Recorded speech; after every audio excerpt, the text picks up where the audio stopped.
right, any questions? What you see from the second scrimmage on Saturday?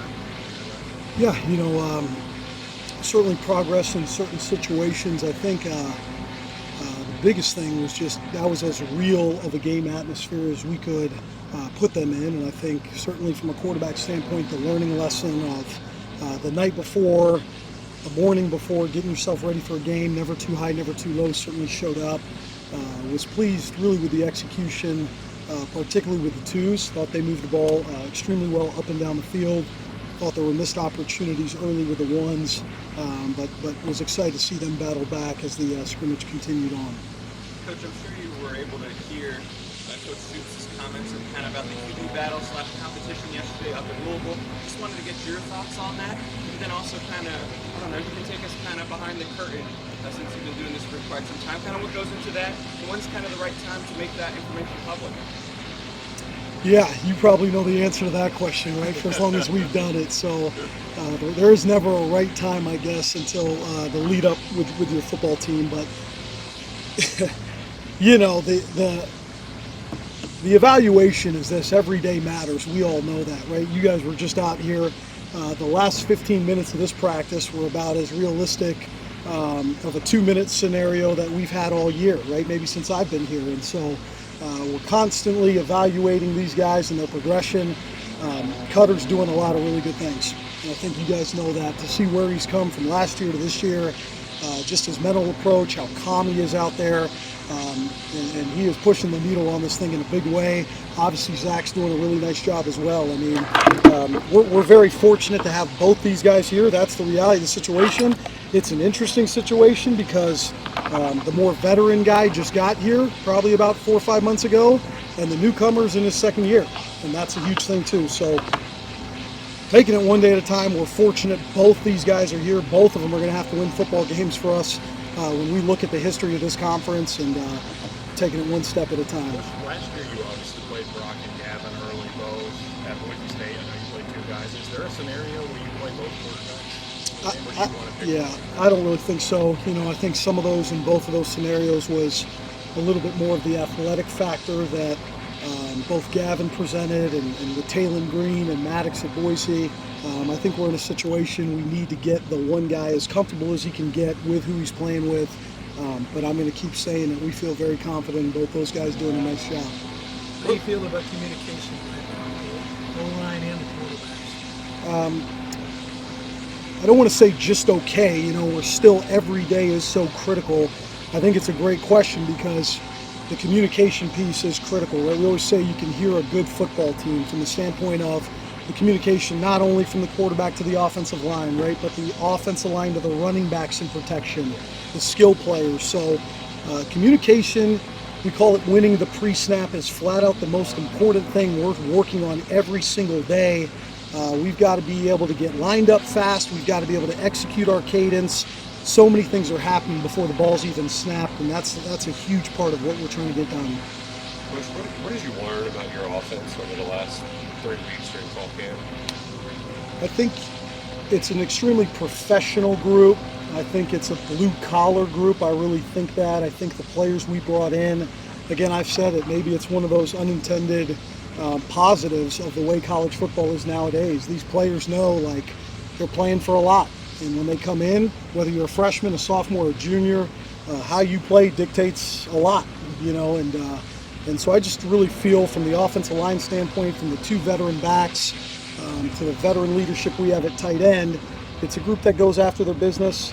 And I think that's going to be critical, handling the ups and downs of the year like we all know in this conference to keep us to where we got to be. You've made it pretty clear that two backs are going to take a lot of the lion's shares of the carry, and that receivers are pretty interchangeable. So how do you manage those personnel decisions when you're up in the booth calling plays, who's in, what plays are going to each player, and so on and so forth?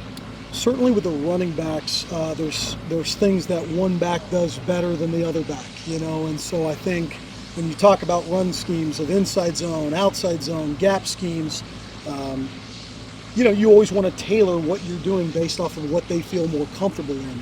I think with the receivers right now, again, I think it's going to be more of a situation where we're going to play a decent amount of guys, see how they react to the bright lights, see how productive they can be, and not be maybe as specific of who's in there doing what, because I think it'll be a good competition, and I think there's about 6 or 7 guys that'll be ready to play.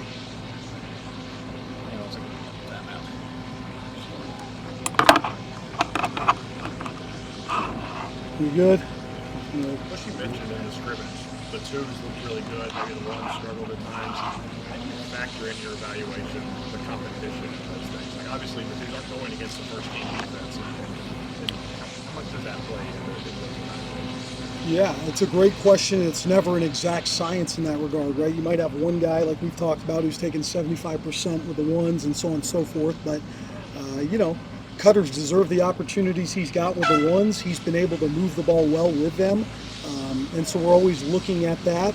But you just try to do the best you can with getting them as much reps with the ones and comparing that to the whole group. Have you seen leadership where you need to see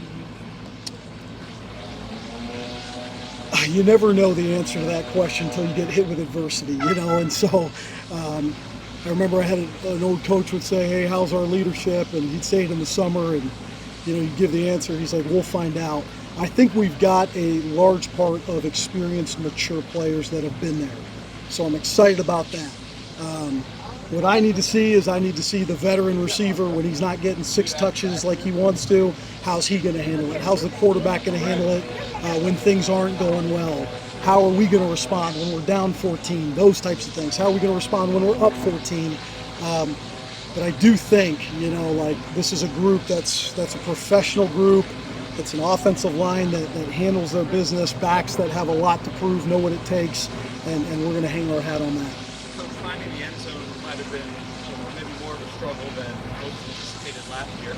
Coach Stoops said in some of the scrimmages you guys were able to put some points up on the board. How confident are you in this group? And what's maybe the biggest change between last year's group and this year's group in getting to that end zone? Yeah, I'm confident in this group. We've certainly put a lot of stress on the red zone and how we practice, going all the way back to the summer.